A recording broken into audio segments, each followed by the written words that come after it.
Hello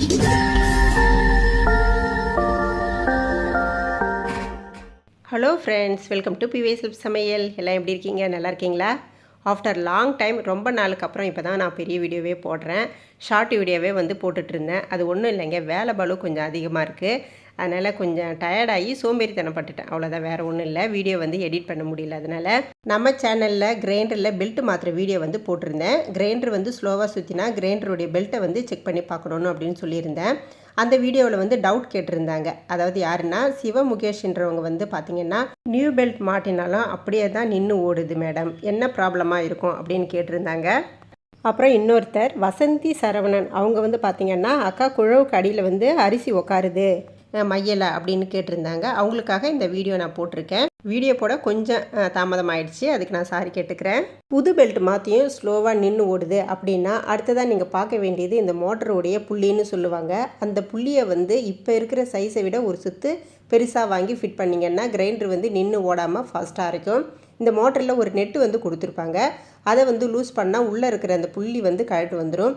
அதை எடுத்துக்கிட்டு போய் கடையில் அந்த புள்ளியை விட ஒரு சுற்று பெருசாக வாங்கி திரும்பவும் அதேமாரி ஃபிட் பண்ணிக்கோங்க. அதுபோல் நம்ம ஃபிட் பண்ணும்போது மோட்டருடைய அந்த புள்ளியும் கிரைண்டருடைய அந்த வீலும் சரிசமமாக இருக்கிற மாதிரி பார்த்துக்கோங்க. அது நான் அந்த வீடியோவில் சொல்லியிருப்பேன், சரிசமமாக இருக்கிற மாதிரி பார்த்துக்கோங்கன்னு. இந்த டிப்ஸை ட்ரை பண்ணி பாருங்கள். கிரைண்டர் சூப்பராக மாவு அரைச்சி கொடுக்கும். அடுத்ததாக சிஸ்டர் கேட்டிருந்தாங்க, குழவுக்கு அடியில் அரிசி உட்காருது மையில் அப்படின்னு கேட்டிருந்தாங்க. நீங்கள் மாவு அரைக்கும்போது குழவு சங்கிலியை லாஸ்ட்டாக போடாமல் லாஸ்ட்டு சங்கிலிக்கு முன்னாடி உள்ள சங்கிலியை மாட்டி மாவு அரைச்சி பாருங்கள். ஏன்னா லாஸ்ட்டு சங்கிலியில் மாட்டினா ஒரு சில கிரைண்டர் குழவு லூஸ் கொடுக்கும். அதனால் கிரைண்டரில் இந்த குழவு பார்த்திங்கன்னா அப்படியே நேராகவே நிற்கும். அதனால் அடியில் அரிசி தங்கிடும்.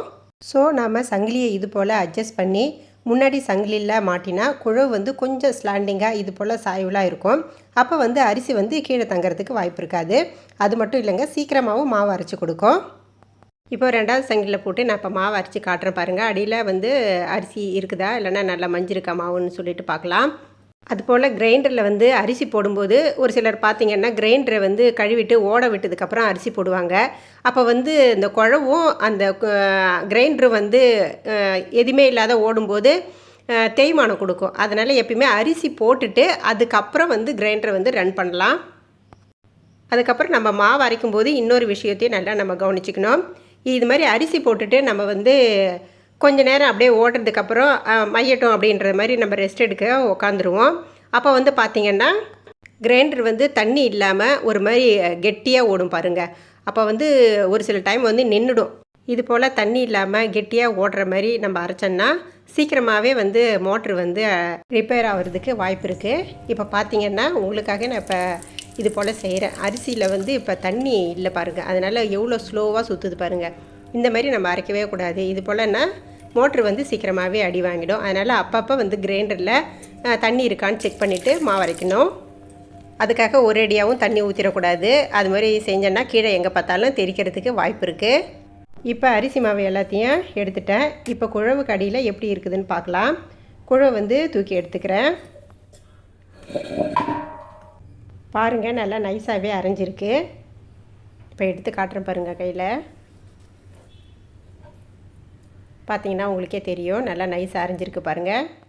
அடுத்ததாக இன்னொரு டிப்ஸும் சொல்கிறேன். உளுந்து நம்ம அரைக்க போகும்போது அதுக்கு முன்னாடியே நம்ம அதை ஊற வச்சு ஃப்ரிட்ஜில் வச்சிடலாம். இது போல் ஃப்ரிட்ஜில் வச்சு நம்ம அரைக்க போகும்போது உளுந்து மாவு நல்லா புஃப்னு சாஃப்டாக இருக்கும். அதுபோல் நம்ம உளுந்து அரைக்கும்போது கொஞ்சம் கொஞ்சமாக அப்படியே தண்ணி தெளித்து தான் நம்ம உளுந்து ஆட்டி எடுக்கணும்.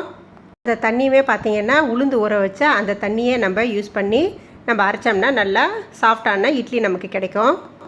உளுத்த மாவு இது போல் எடுத்து போட்டால் இது போல் சாஃப்டாக நமக்கு விழுந்ததுன்னா இட்லியும் நமக்கு சாஃப்டாக கிடைக்கும். ஸோ இந்த வீடியோ உங்களுக்கு யூஸ்ஃபுல்லாக இருக்குன்னு நினைக்கிறேன். இந்த வீடியோ உங்களுக்கு பிடிச்சிருந்துன்னா லைக் பண்ணி இதை மற்றவங்களுக்கும் ஷேர் பண்ணுங்கள். நீங்கள் நம்ம சேனலை இப்போ தான் ஃபஸ்ட் டைமாக பார்க்குறீங்களா? அப்போ நம்ம சேனலுக்கு சப்ஸ்கிரைப் பண்ணிக்கோங்க.